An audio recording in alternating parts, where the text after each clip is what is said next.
قیامت والے دن یہی اولاد ہوگی ان کے گریبانوں کو پکڑنے والی۔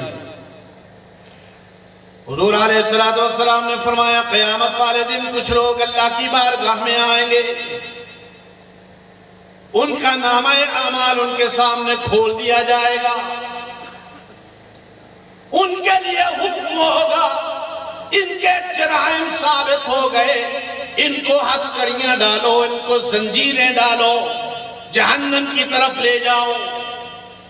وہ مجرم اللہ کی بارگاہ میں ہاتھ باندھ کے کھڑے ہو جائیں گے، یا اللہ ہم نے جرم کیے، ہمیں سزا ملنی چاہیے، لیکن جنہوں نے ہمیں مجرم بنایا ان کو بھی تو سزا ملنی چاہیے۔ خداوند کائنات فرمائیں گے جاؤ جا کے میدان محشر میں سے ان لوگوں کو پکڑ کے لاؤ جنہوں نے تمہیں مجرم بنایا۔ میرے پاک پیغمبر نے فرمایا وہ واپس آئیں گے، کسی کا ہاتھ اس کے باپ کے گریبان پہ ہوگا، کسی کا ہاتھ ماں کے گریبان پہ ہوگا۔ اپنی ماں اپنے باپ کو گھسیٹتے ہوئے اللہ کی بارگاہ میں لے آئیں گے، آ کے کہیں گے یا اللہ یہ ہیں ہمیں مجرم بنانے والے۔ ان لوگوں نے ہمیں قرآن سے دور رکھا،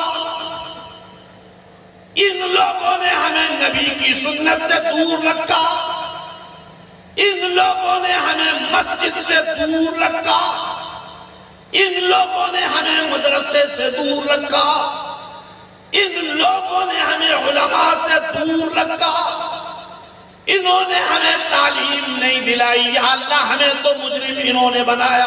میرے پاک پیغمبر نے فرمایا خداوند کائنات فرمائیں گے ان والدین کے بارے میں ان پر اور کوئی فرد جرم عائد کرنے کی ضرورت نہیں، ان کو پکڑو، پہلے ان کو جہنم میں ڈالو۔ میرے دوستو آج گھر گھر کے اندر یہ آواز اٹھتی ہے۔ یہ اسٹیج پر بے شمار علماء ایسے موجود ہوں گے جن کے پاس لوگ آتے ہوں گے مولوی صاحب تعویذ دیو میرا منڈا بگڑا جائے گا، میرا بچہ بگڑ رہا ہے، میری بچی کہا نہیں مانتی، میری بچی نافرمان ہو گئی، میرا بچہ نافرمان ہو گیا۔ جس بچے کو بچپن سے لے کر اب تک تم نے قرآن سے دور رکھا، نماز سے دور رکھا، کیا یہ توقع کرتے ہو کہ مولوی کے تعویذ سے وہ ٹھیک ہو جائے؟ کیوں خدا کا پیغمبر بار بار اس بات کی طرف توجہ دلا رہا ہے؟ خداوند کائنات فرماتے ہیں وَمَنْ أَعْرَضَ عَنْ ذِكْرِي فَإِنَّ لَهُ مَعِيشَةً ضَنْكًا۔ جس نے میرے قرآن سے اعراض کیا، اعراض کا مطلب یہ کہ جس نے اپنی اولاد کو قرآن کی تعلیم نہ دلائی، جس نے قرآن کے حکم کے مطابق اپنے بڑوں کی فرما برداری نہ کی، اپنے والدین کی اطاعت نہ کی، اپنے والدین کی خدمت نہ کی، خداوند کائنات فرماتے ہیں میں ان پر پہلی سزا دنیا کے اندر مسلط کر دوں گا، ان کی معیشت تنگ کر دوں گا۔ آج پوری دنیا کا سب سے بڑا مسئلہ معیشت کا مسئلہ ہے۔ پوری دنیا کی معیشت سکڑ کر چند ہزار افراد کے ہاتھ میں آ گئی۔ پوری دنیا رو رہی ہے، جس کو ڈالر مل رہا ہے وہ بھی رو رہا ہے، جس کو پاؤنڈ مل رہا ہے وہ بھی رو رہا ہے، جس کو ریال مل رہے ہیں وہ بھی رو رہا ہے، جس کو یورو مل رہا ہے وہ بھی رو رہا ہے۔ کیوں؟ اللہ رب العزت نے تو پہلے ہی فرما دیا تھا میرے قرآن سے دوری اختیار کرو گے میں تمہاری معیشت تم سے دور کر دوں گا۔ فرمایا پہلی سزا دنیا میں دوں گا، معیشت تنگ کر دوں گا، اور دوسری سزا آخرت میں دوں گا۔ خداوند کائنات فرماتے ہیں وَنَحْشُرُهُ يَوْمَ الْقِيَامَةِ أَعْمَى۔ حسن کو میں قبر سے اٹھاؤں گا، اس کی آنکھوں کی بینائی چھین لوں گا، اندھا کر کے اٹھاؤں گا۔ قرآن سے اعراض عقائد کے حوالے سے ہو یا اعمال کے حوالے سے، اللہ فرماتے ہیں قیامت والے دن قبر سے اندھا کر کے اٹھاؤں گا۔ وَنَحْشُرُهُ يَوْمَ الْقِيَامَةِ أَعْمَى قَالَ رَبِّ لِمَ حَشَرْتَنِي أَعْمَى وَقَدْ كُنْتُ بَصِيرًا، وہ حسرت کے ساتھ کہے گا آج میں اندھا کیوں کر دیا گیا؟ دنیا کے اندر تو میری آنکھیں تھی، ان آنکھوں کے ساتھ سارا دن موبائل دیکھتا تھا، ان آنکھوں کے ساتھ سارا دن کمپیوٹر دیکھتا تھا، ان آنکھوں کے ساتھ میں دنیا کا نظارہ کرتا تھا، آج میری آنکھیں کیوں مجھ سے چھین لی گئی؟ خداوند کائنات جواب دیں گے کذالک اتتک آیاتنا فنسیتہا وکذالک اليوم تنسیٰ۔ دنیا میں تو موبائل کی وجہ سے، دنیا کی وجہ سے، کاروبار کی وجہ سے، دکان کی وجہ سے، ڈیرے کی وجہ سے، کھیتیوں کی وجہ سے، جانوروں کی وجہ سے، سونے چاندی کی وجہ سے، بینک بیلنس کی وجہ سے تو میرے قرآن کو چھوڑ گیا تھا، آج میرے پاس بھی تیرے لیے رحمت کا کوئی راستہ نہیں۔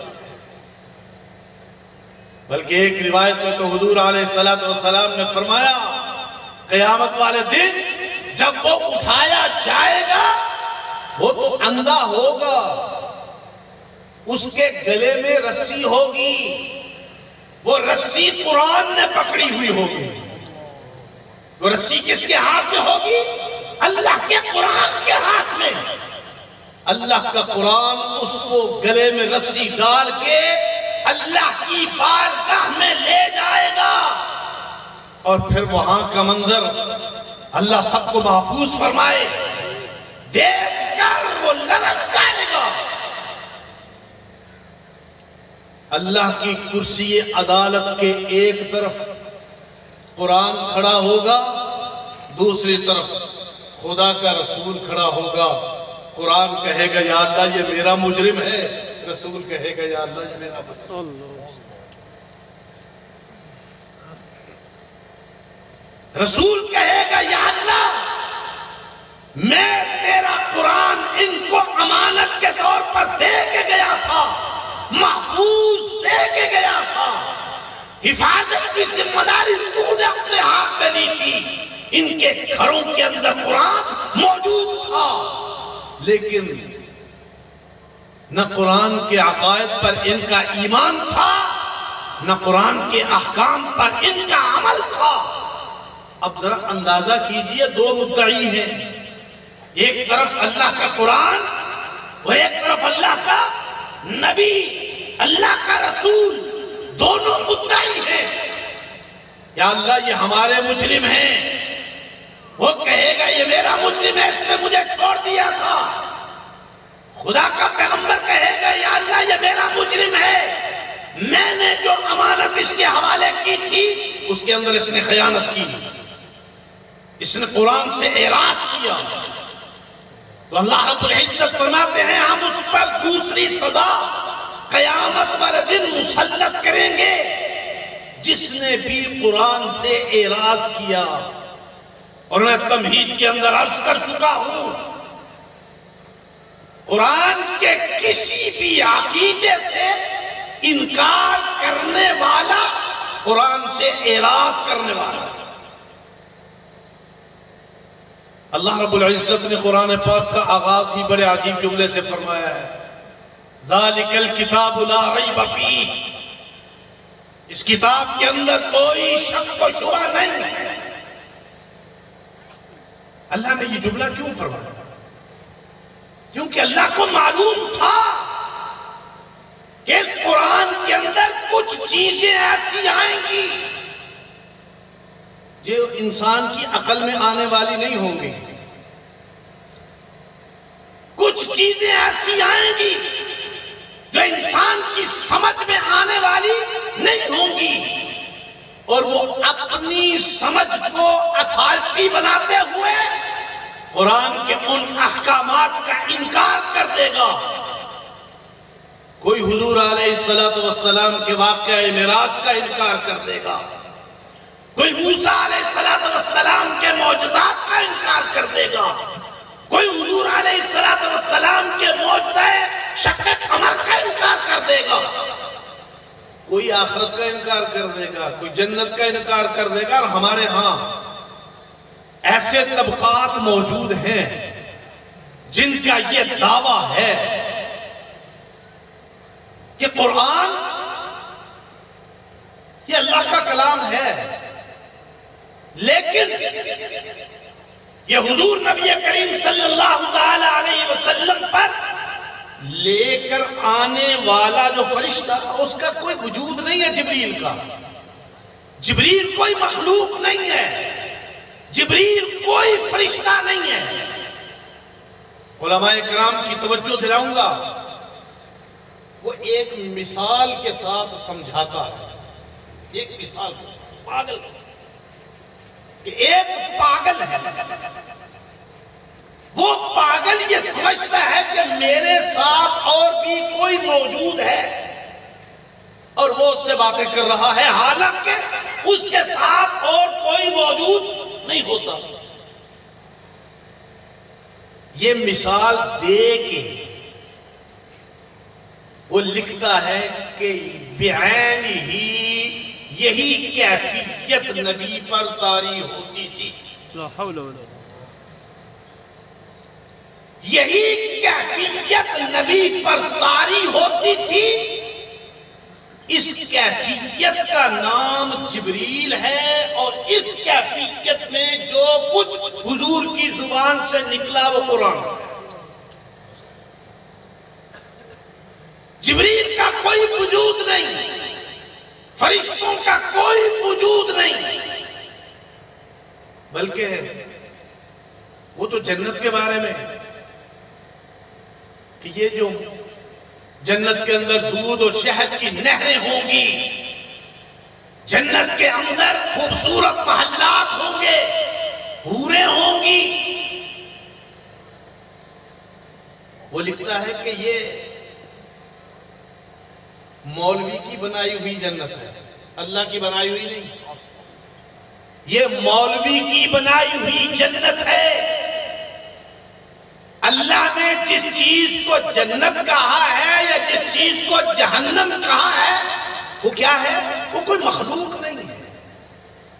آپ یہاں بیٹھے ہیں، گھر سے کوئی آدمی آتا ہے، آپ سے کہتا ہے مبارک ہو اللہ نے آپ کو بیٹا دیا ہے، تو خوشی کی ایک کیفیت طاری ہوگی نا۔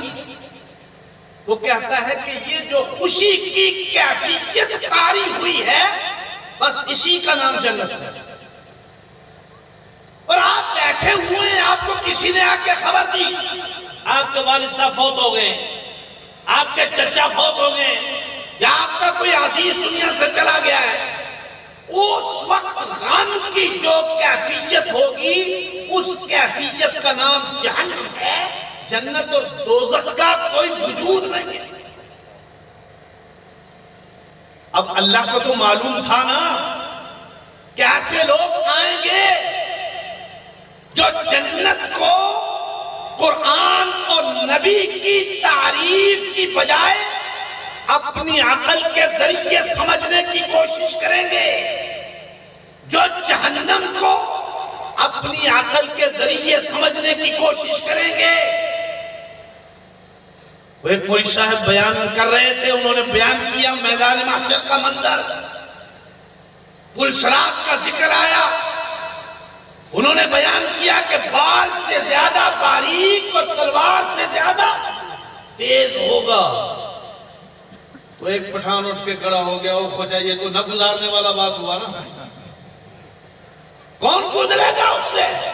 وہ بال سے زیادہ باریک، تلوار سے زیادہ تیز، لیکن ہمارا ایمان ہے کہ وہ پل صراط ہے، اس پر سے گزرنا ہوگا۔ ایمان والے بجلی کی تیزی سے گزر جائیں گے، کافر کٹ کر جہنم میں گریں گے۔ پل صراط کا وجود ہے، جنت کا وجود ہے، جہنم کا وجود ہے، میزان کا وجود ہے۔ اب ان کی سمجھ میں نہیں آتا کہ یہ کہتے ہیں کہ اعمال تلیں گے، عمل کا تو کوئی وجود نہیں ہوتا۔ میں نے نماز پڑھی ہے، نماز ایک عمل ہے، اس کا اپنا کوئی وجود نہیں۔ جس چیز کا وجود نہیں وہ تلے گی کیسے؟ انہوں نے میزان کا انکار کر دیا کہ کوئی اعمال نہیں تلیں گے۔ یاد رکھنا ہمارا ایمان ہے، اعمال تلیں گے، اور کس طرح تلیں گے؟ یہ جو ہمارے کندھوں پر دو بیٹھے ہوئے ہیں نا، یہ ہمارے جو اعمال لکھ رہے ہیں وہ کھاتے سارے قیامت والے دن ترازو پر تلیں گے، اور پھر اللہ رب العزت کی طرف سے فیصلے ہوں گے۔ اور یہ ساری خرابیاں کیوں پیدا ہوئی؟ آخری بات کہہ کے ختم کرتا ہوں، یہ ساری خرابیاں صرف اس لیے پیدا ہوئیں کہ ہمارے لیے اللہ کا قرآن کافی ہے، ہمیں نبی کی حدیث کی ضرورت نہیں ہے، ہمیں حدیث کی محتاجی نہیں ہے، ہم قرآن کو اپنی عقل کے ساتھ سمجھنے کی صلاحیت رکھتے ہیں۔ انہوں نے قرآن کو اپنی عقل کے مطابق سمجھنے کی کوشش کی۔ جس کی عقل میں فرشتے نہیں آئے اس نے فرشتوں سے انکار کر دیا، جس کی عقل میں جنت نہیں آئی اس نے جنت سے انکار کر دیا، جس کی عقل میں دوزخ نہیں آئی اس نے دوزخ سے انکار کر دیا، جس کی سمجھ میں پل صراط نہیں آیا اس نے پل صراط سے انکار کر دیا، جس کی عقل میں میزان نہیں آیا اس نے میزان سے انکار کر دیا۔ بنیاد کیا بنی؟ حدیث رسول سے انکار۔ اور آخری بات یاد رکھیے، ایک ہے اللہ اور بندے کے درمیان واسطہ، وہ کون ہے؟ نبی۔ اللہ اور بندے کے درمیان واسطہ کون ہے؟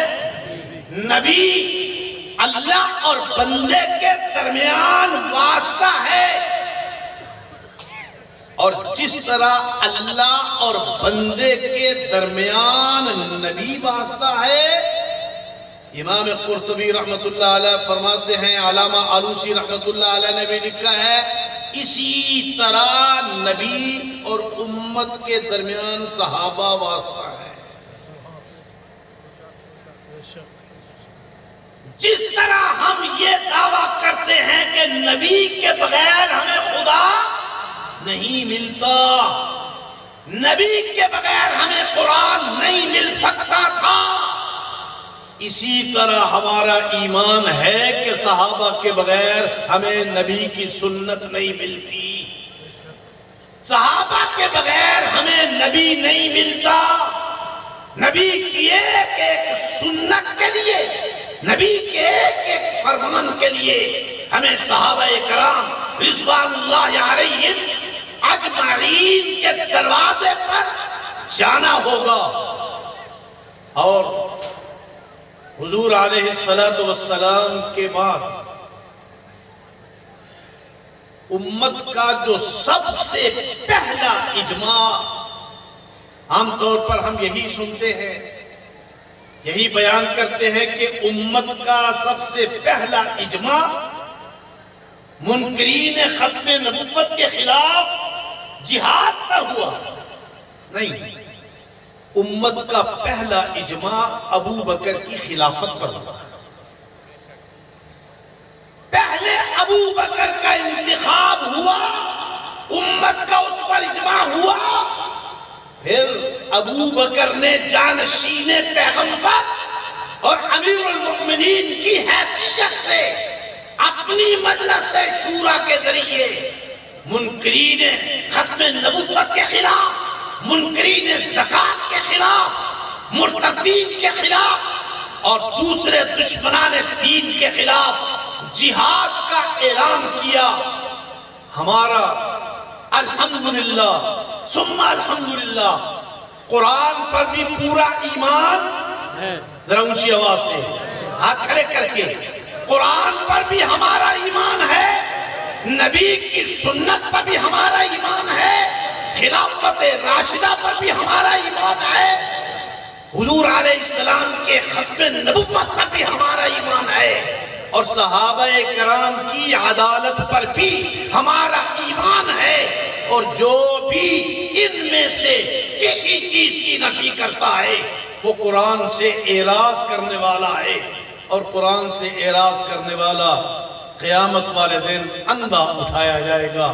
اللہ رب العزت حفاظت فرمائے۔ وآخر دعوانا الحمدللہ۔